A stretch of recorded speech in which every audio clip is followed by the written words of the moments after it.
Hello,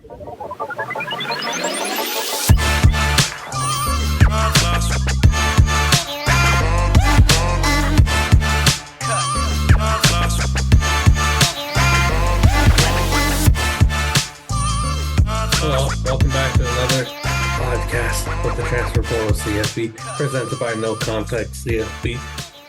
There ain't nobody else here with me today. Kind of lonely. Yeah, this is weird, being all alone on a podcast. Not sure what to do. Not doing any stand-up, though, that's for sure.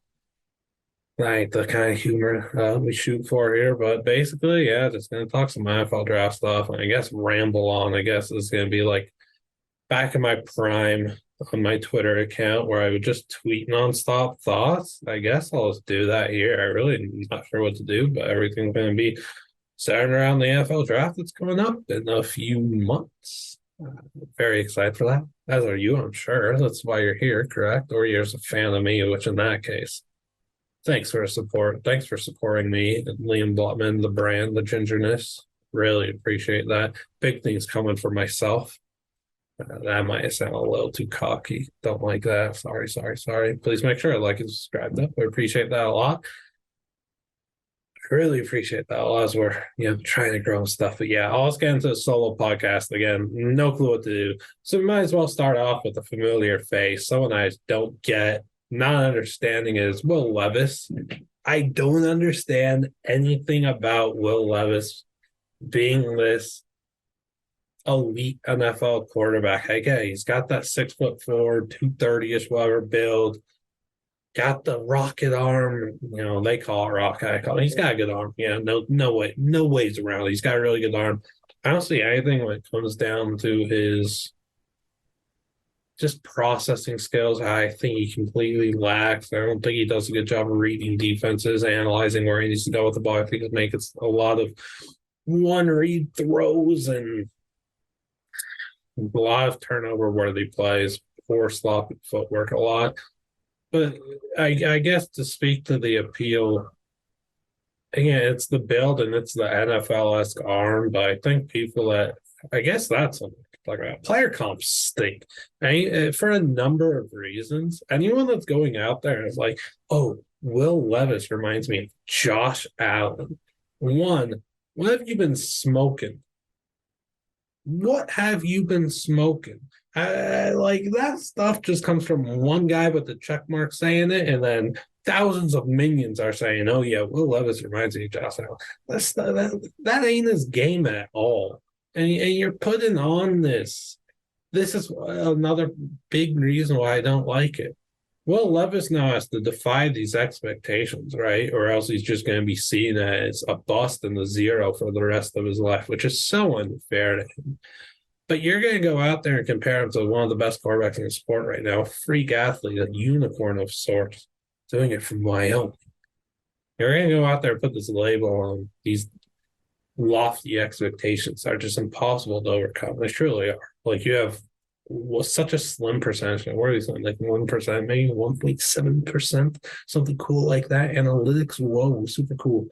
But yeah, like the odds that you find another Josh Allen like that are so slim. And we're doing this with a 24-year-old rookie who was, a lot of people say he hasn't been surrounded by talent at Kentucky. They're wrong. He definitely was in 2021. He had youth in 2022 with young receivers in Brown and Key. I get it. But this guy still had NFL coaching surrounding him at Kentucky. He's still had the foundation to be successful. It just hasn't panned out. I don't really see it changing at the next level. But again, how I got to this point in this discussion was why do the player comparisons? Why don't you say your true thoughts on Will Levis and then compare him to something fun? Like, oh gosh, I don't know. Like find a roller coaster that you could compare to Will Levis, or like the what they have at Disneyland, the Tower of Terror. Like compare them to that. Oh wait, that's kind of my nickname for DeJuan Jones. Not my nickname. My comp for DeJuan Jones is the Tower of Terror. So don't steal that comp. But yeah, I don't know. Like I saw Jalen Carter got Jeffrey Simmons comp. It was just kind of like lazy comping him to Jeffrey Simmons because of off-field issues, and they just not even close to being the same reasons why. And then you're just, stuff's annoying. I just don't get player comps. That's why I called Peter Skronsky Blitzcrank. I'm sure like two people listening didn't even get that reference. It's about the reach that he's got. It's a League of Legends character. So what do you want me to do? What else is there? Like, what other comps are there that I'm trying to think of? Quentin Johnson. I got an outrageous comp. So I got Alshon Jeffrey comp. Tell me how in any way that makes any sense. Quentin Johnston, I think the biggest thing with him, one of the biggest things, I think he's very polarizing. I think he's boomer bust and everything, but I don't know. I kind of think he's polarizing. I guess is the word to use. I think more people are coming around seeing the vision I have. But I think one of Quentin's biggest weaknesses is his lack of physicality, because we're talking about a 6'4" receiver with elite speed. That size and speed, an incredible blend, but he lacks physicality. And you're comparing him to Alshon Jeffrey. Quentin Johnston had like 96 targets, I believe, in 2022. 22 of them, I believe, were contested. He had like 8 catches. And you're comparing him to Alshon Jeffrey. Alshon and Quentin are not near the same receiver at all. They might be the same height. They might be at that stuff's garbage, dude. Like they're not even close. Well, yeah, that stuff angers me. Whatever. What else got to look at? JSN. I might as well bring up Jackson Smith and the Shigba, right? This stuff doesn't make sense to me at all. Well, it makes sense to me because I know the world that we live in today and this whole social media era and all that garbage. It's so sad because it's so reactionary. It's so recency bias and reactionary. And oh, I see this famous person say something, I want to have the same take. Hey, man, I'm famous. Hey, listen to me, please. I want to move the needle. Yeah. No, seriously, listen to me though, please. Yeah, thank you. People like selling their stock in JSN or ranking on like WR7 or WR15, WR10. Why? You have to sit here and tell me why. And if your first reason is, oh, he barely played in 2022, then you need to reevaluate what your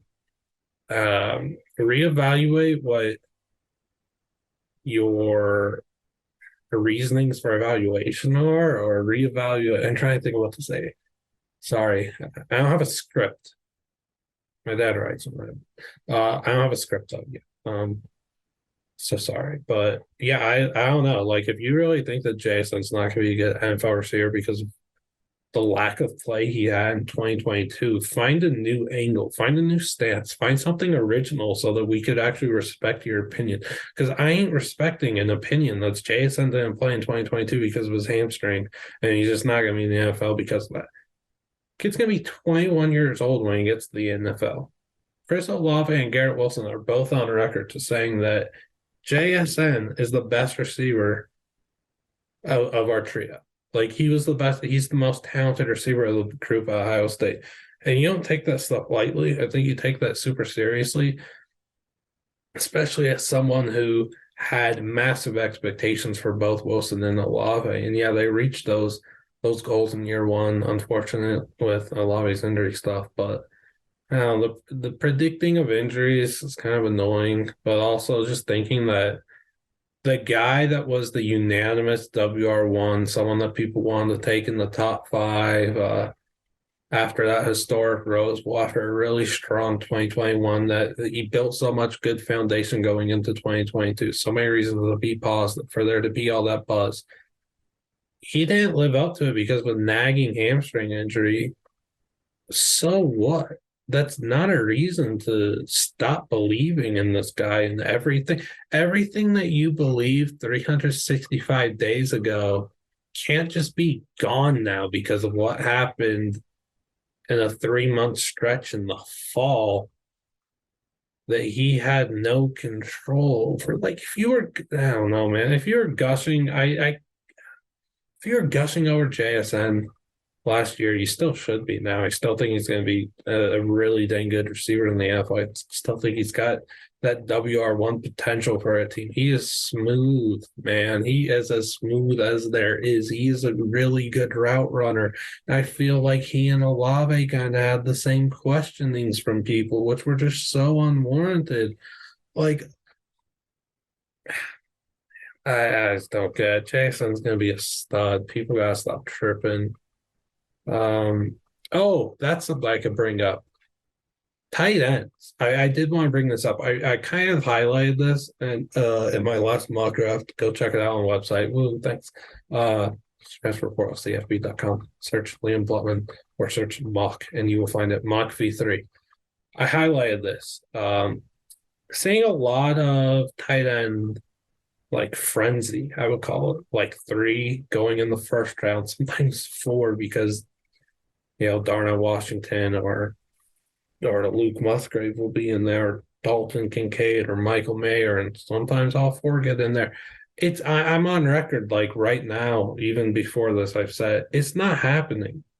There aren't 4 tight ends that are going to go in the first round. There's not going to be 3 tight ends that go in the first round. 2, maybe 100%. It's about finding out who those tight ends are going to be, though, that go in the first round. I think Mayer's a lock for the first round. I'll say I think Michael Mayer is a lock because he's the most all-around game. He's the most, I would say he's the most pro-ready of the bunch, and he's going to be a quarterback's best friend from day one, a nice little safety blanket. I think Mayer's a lock for the first round.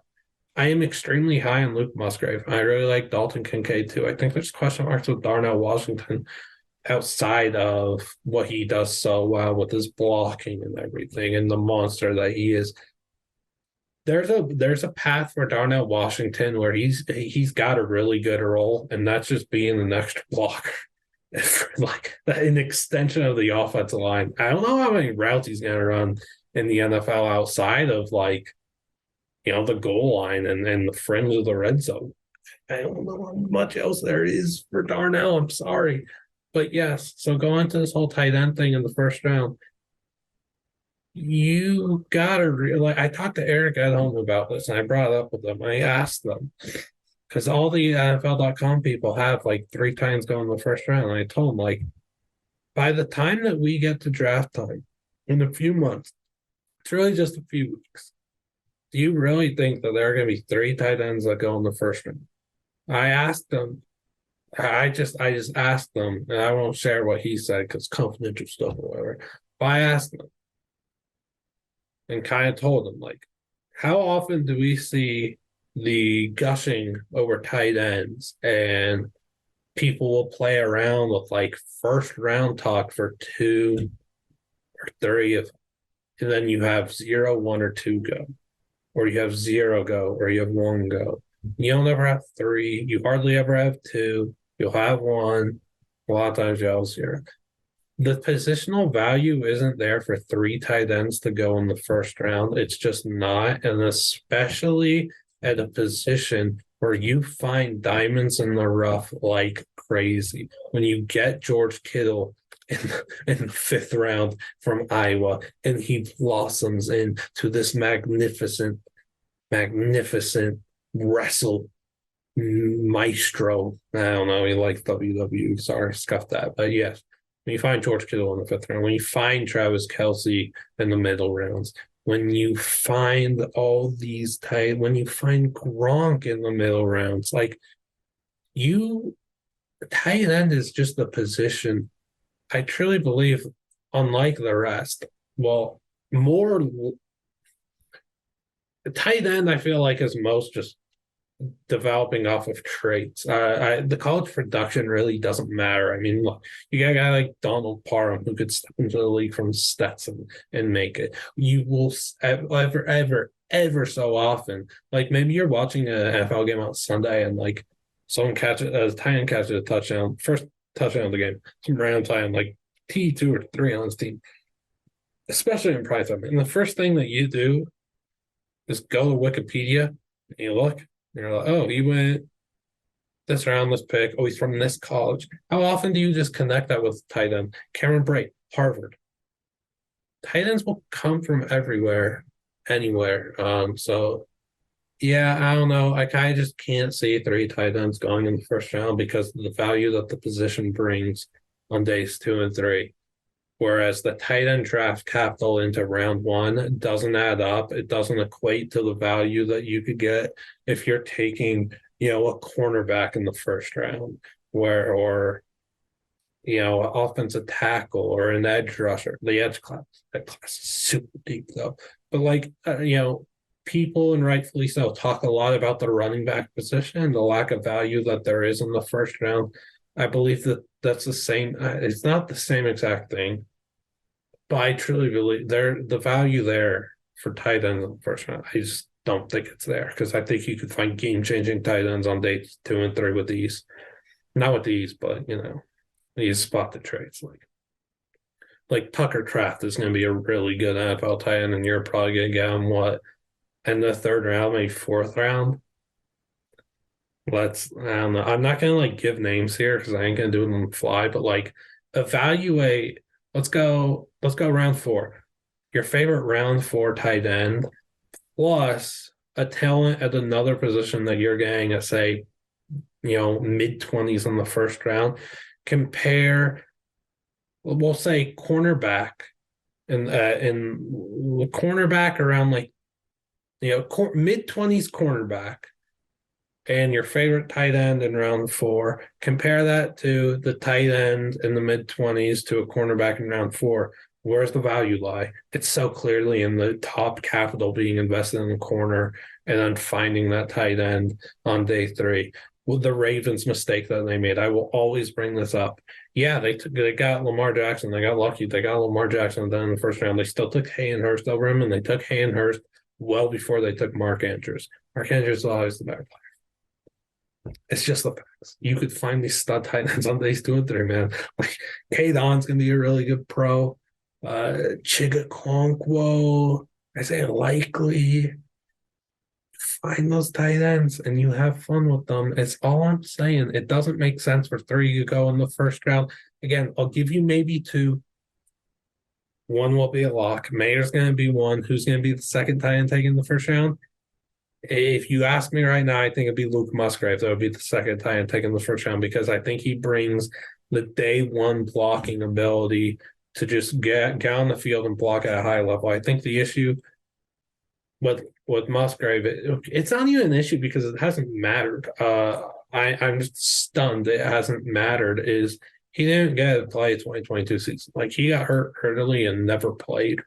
He was done for a season. Season-ending injury. He never got to play. They're going to showcase talent. I can't believe he was able to pump his brand like this. I didn't expect that. I'm thrilled for him though. But yeah, I think Musgrave is really good talent. Speed, the blocking ability, good footwork, runs some really good routes. Will get to the outside with good leverage. I like Luke Musgrave. I think I like Dalton Kincaid too. I love the tight end class. That's why 3 aren't going to go in the first round. But yeah, I think Musgrave in addition to Mayer would be the 2 most likely to go in the first round, the only 2. I still only think Mayer goes in the first round. I don't see another going. I thought another thing to mention was because Lance Zierlein put out his, well, he hasn't put him out yet, but you could kind of finagle your way into seeing him. He's putting out his prospect profiles with rankings and ranks and stuff. So I looked at Noah Gindorf, North Dakota State tight end, interviewed him before the season. I found a very interesting note there. Let me look up his height and weight, actually. As if you guys remember or know, Cody Mauch got to North Dakota State as a tight end and he beefed up into an offensive tackle. Noah Gindorf is a very, very solid tight end. I think he has an NFL future because of his blocking ability and tenacity. He's a menace. He's 6'6", 268, it looks like.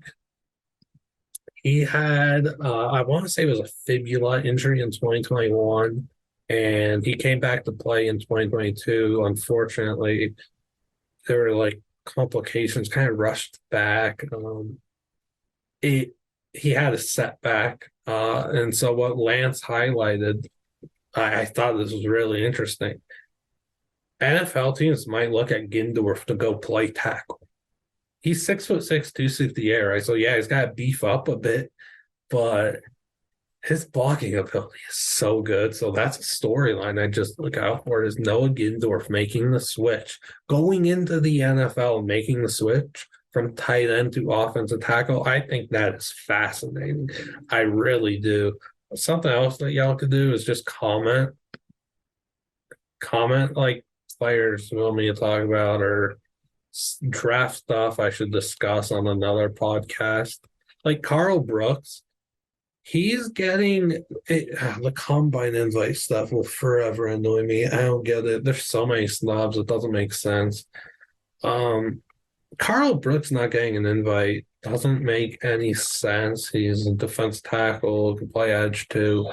He is a very solid Mac prospect. A very a lot of people are investing like stock into him. Like they truly believe he could be a menace at the next level. He didn't get a combine invite. I see a lot of like top 60 talk for him, like a potential a potential late second round pick. Not getting a combine invite. That stuff doesn't make sense to me. BJ Thompson, who I met at the Shrine Bowl and covered a bit. Stephen F. Austin, edge rusher, freak athlete, elite speed. That's someone that I thought could go round 3, late round 3. Doesn't get a combine invite. Doesn't make sense. Colby Sorsdahl, offensive lineman, William and Mary, doesn't get a combine invite. I don't get it. I just don't get that stuff. Let me. Trenton Simpson, I could talk about a little. I think I'll talk about him and I'll talk about Eli Ricks after. Trenton Simpson is the best linebacker in the class, and I think that there are people who are cautiously they're cautious about him because of what we've seen from so-called tweeners. Jaden would be from Boston College is also getting the tweener tag, and he got snubbed from the combine too. Garbage. But Trenton Simpson has this people are just cautious because they see what Isaiah Simmons has done, or they see how the Cardinals have used Simmons, and then there's like Deion Buchanan. There's all these other guys who are like kind of hybrid linebacker safeties, but Trenton Simpson needs to be a first round pick. And yeah, the fit's going to matter. And what's going to matter so much is how that defensive staff that drafts Simpson needs to dedicate so much work to him and help. I compare him to the queen in chess because you could line him up anywhere on the board, and he's the most frightening piece that's on the board. It's tough comparing the dude to the queen, but like is how it is. The queen is just so scary on the chessboard. Since it's super scary on the field. You line up at edge, you rush the passer with very, very good what am I trying to say? I think he has good bend. I think he has a good dip too. But then you can also play outside linebacker, inside linebacker, he'll line up over the center. He'll go out and play safety. He'll line up in the slot. He'll play cornerback on the outside. He has very good range, not just position-wise, but on the field. Like he could track people down with just extremely good speed. Oh man, he is a fun prospect, and I don't know. I just hate that he and Isaiah Simmons kind of get looked down upon in a way because like they could do so much that it hurts them. I hate that. I don't like that that's the case. If I'm in the NFL front office, I look at Trenton Simpson. I don't think he does so much that It hurts him. I think he does so much. I can't wait for our staff to find ways to help this guy evolve into a nightmare. Help this guy lead our defense to victories, win ball games, be a difference maker, a game changer. You could play. Jan would be when I talked to him at the Triangle, told me this, and I think it was a very valuable statement that he made when kind of fighting for him and Simpson and all these other tweeners. They ain't tweeners, dog. There's not. But he was like, there is so much value from me. This Jaden would be talking about himself and why he needs to be like, be drafted in the mail rounds or whatever. But he was saying like, there's so much value in me and what I do because I could go cover. Like I have three down. I bring down value as a three down player in the sport where there's a lot of up tempo and no huddle and people trying to run plays in as quick as possible, keep the defense from making substitutions. So what he's saying is he's a three down defensive player with the versatility, with the Swiss Army knife. Like, yeah, one play you could rush, you could let me rush the passer. The next play I could take on the tight end.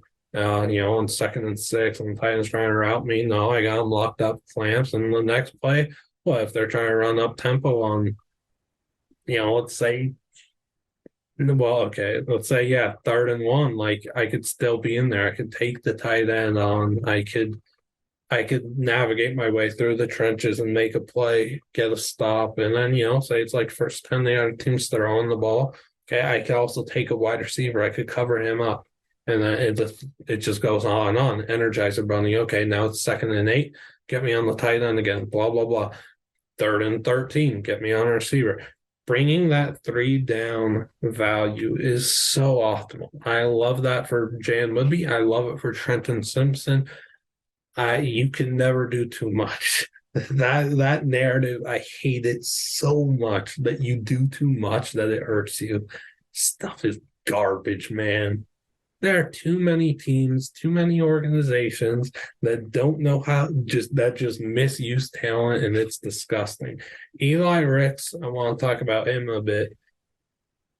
He's my CB3, without a doubt, a first-round player. I truly believe if Eli Ricks played his 2022 season at LSU, he goes in the top 10 and he's drafted as the first corner off the board. That's just the truth.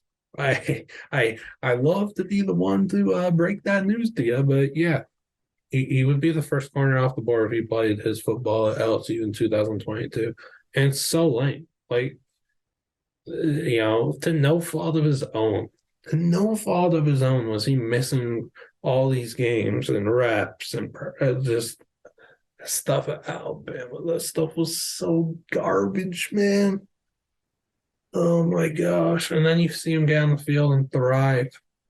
And then there's lows, but there's so many highs. He is a physical presence that he'll stick to you, man. Like he is sticky in coverage. I think he does a really good job of disrupting passes and timing his swats and breakups.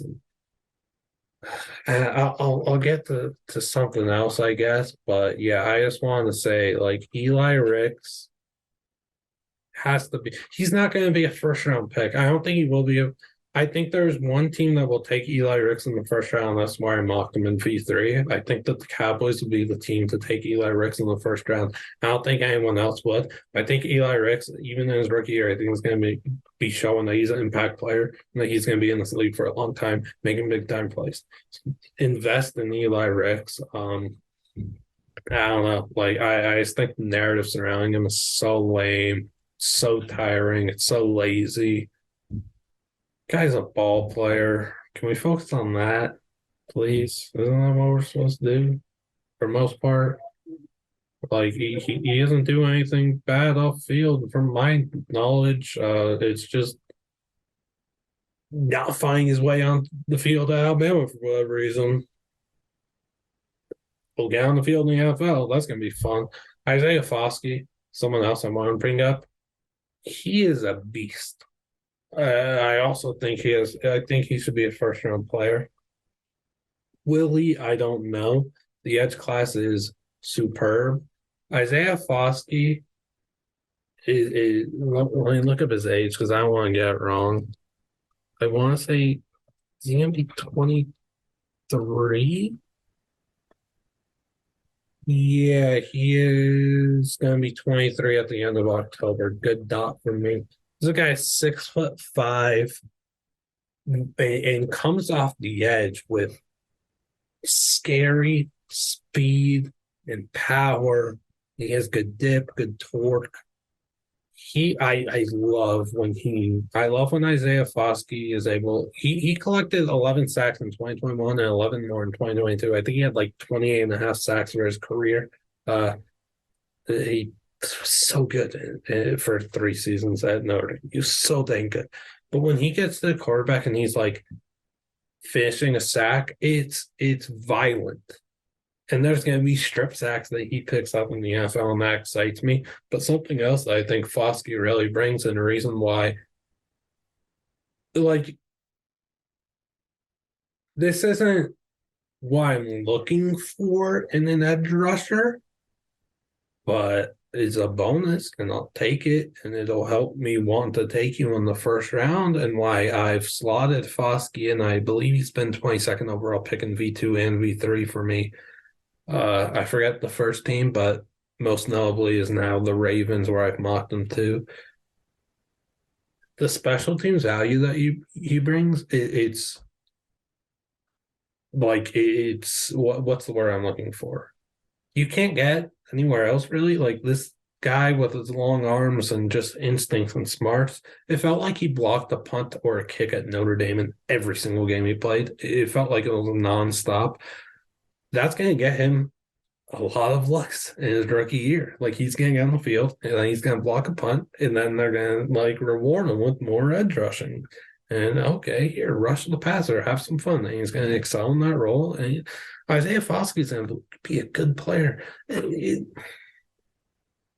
I think there's a common misconception, and this happens with like other drafts too. It definitely does. But there's a common misconception in the NFL draft. It's so boring. Oh my gosh.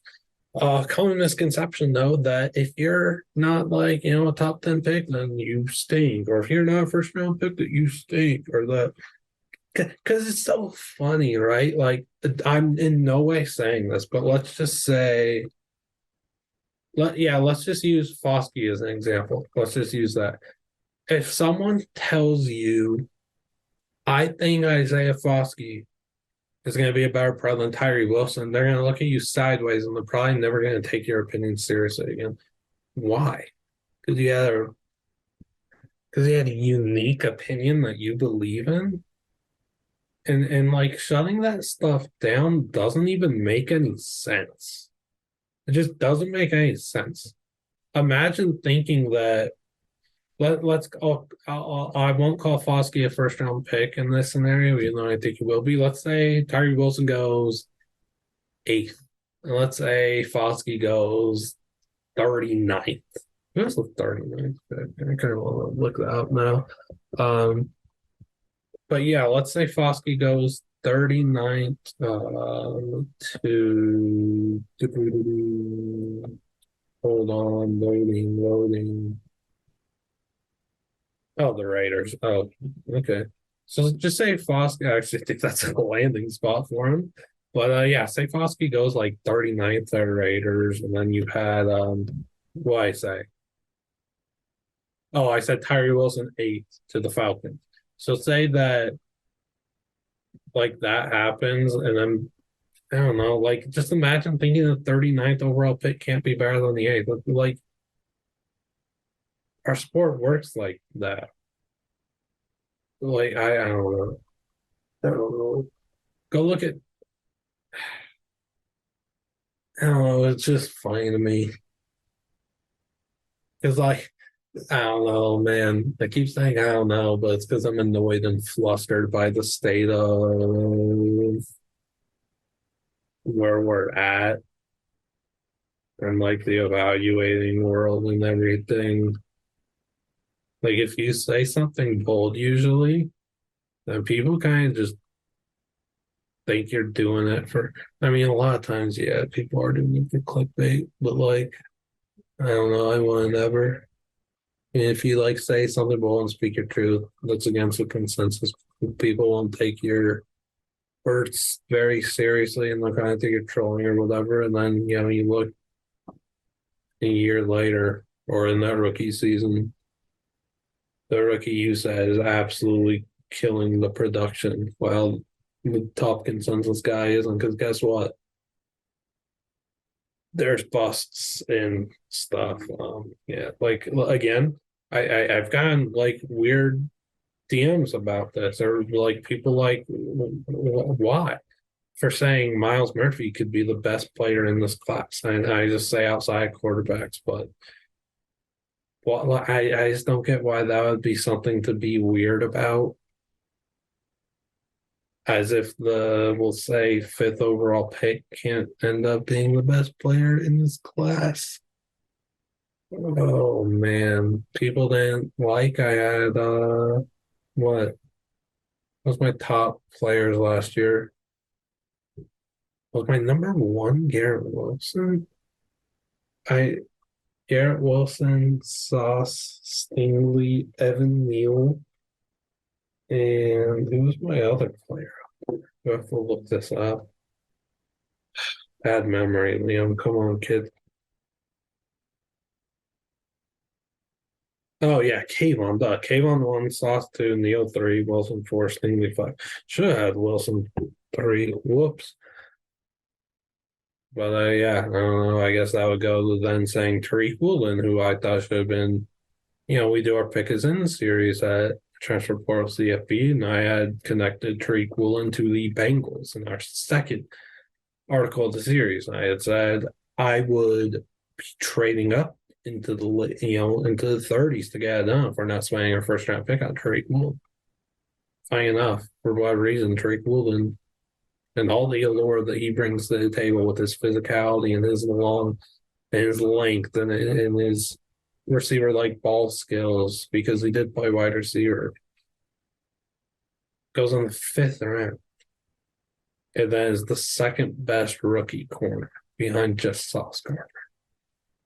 Well, because I said I would, because I said Tariq Woolen should be a first rounder. I just can't get it. I'm just talking the talk, maybe. I don't know. I'll leave it on this because solo podcast, truth be told, this is not easy. I have no clue. I much prefer having a co-host or two for actual conversation, because now it's just me talking. I haven't even taken a water break, mind you. I'm built like that. But position changes and people, there's a way to do it. Like, I think the reasoning that I brought up the Noah Gindorf thing earlier from offensive tackle, tight end. There's a way to do it. I think that's the correct way. I think the correct way is talking about Kelly Ringo, as I did in early September, and was like, he's his traits and skill set fit him better to play safety at the next level, and here's why. That's good. That's the way that you want to do it. You don't want to do it like this quarterback should be looking into a position change. I don't like that. I don't think that's fair. We saw it with Lamar Jackson nonstop, and he shut every hater up. Good for him. But I don't get that. I don't like that stuff. You're talking about people that have worked their whole life to play one position in the NFL, and it's quarterback. And you're telling them, yeah, it's time to start playing wide receiver, buddy.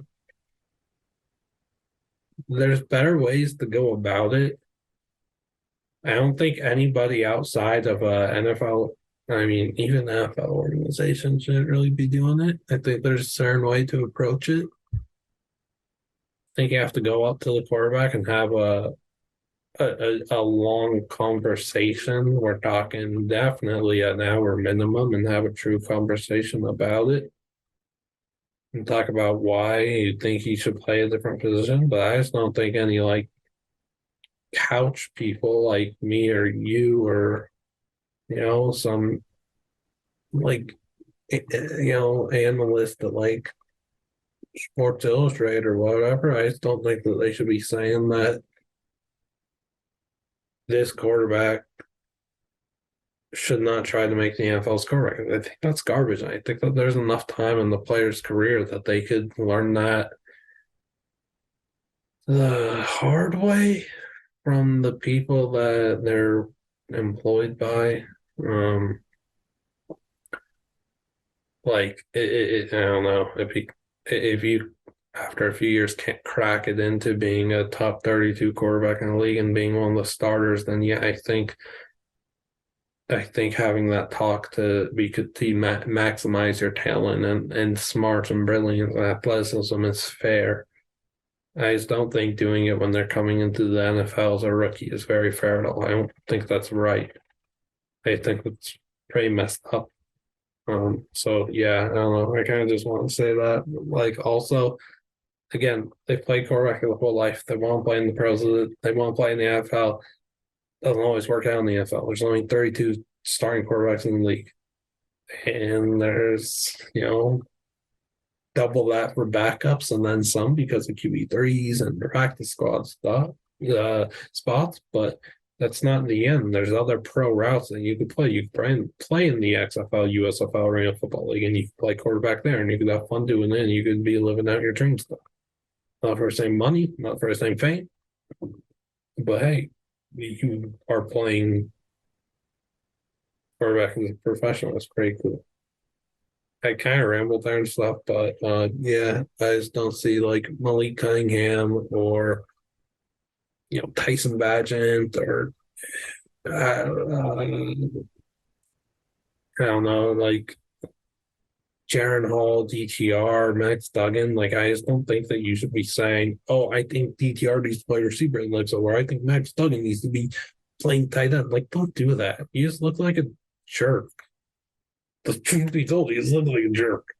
Um, yeah, so yeah, I don't like that. And then I don't know, there's just a certain way to go about it. There just is. Like for people saying Peter Skronsky should play guard at the next level, it's fine. That's fine. Just again, come with your base and your reasonings. Because he has shorter arms, because he's not, 6'7" playing tackle, and he's what 6'4". You move him inside, yeah, it makes sense. He'd be in the league guard in the lead. I completely agree. I understand that he's going to play tackle or guard in the league. He's going to excel at it. That stuff's fine. Saying like Will Levis has to play tight in the NFL, garbage. Like, just I don't know where some other positions where it just won't make sense. Like telling not even sense, just rude. I don't know, like telling a linebacker that they should go play fullback is also kind of messed up. I don't know. I just don't like this stuff. But yeah, I don't know. I'm really not. I said I don't know what. I'm sorry. I'll end on this. A few player fits. I'll kind of sneak peek it because I want to do this for a video with more people from our team. But few player fits I would love to see. First off, like I don't think it's gonna happen. It still could happen because it still could happen. Jordan Addison to the Jaguars, I'd be over the moon about. JSN to the Packers and giving us JSN Dawgs, Watson with Jordan Love. Yes, and this hypothetical Aaron Rodgers darkness retreat showed them to Vegas or something, or the Jets. Like I love those player fits. I think Christian Gonzalez to the Washington Commanders is a very strong fit. Well, Levis to the Colts, I felt like since like June has been the fit.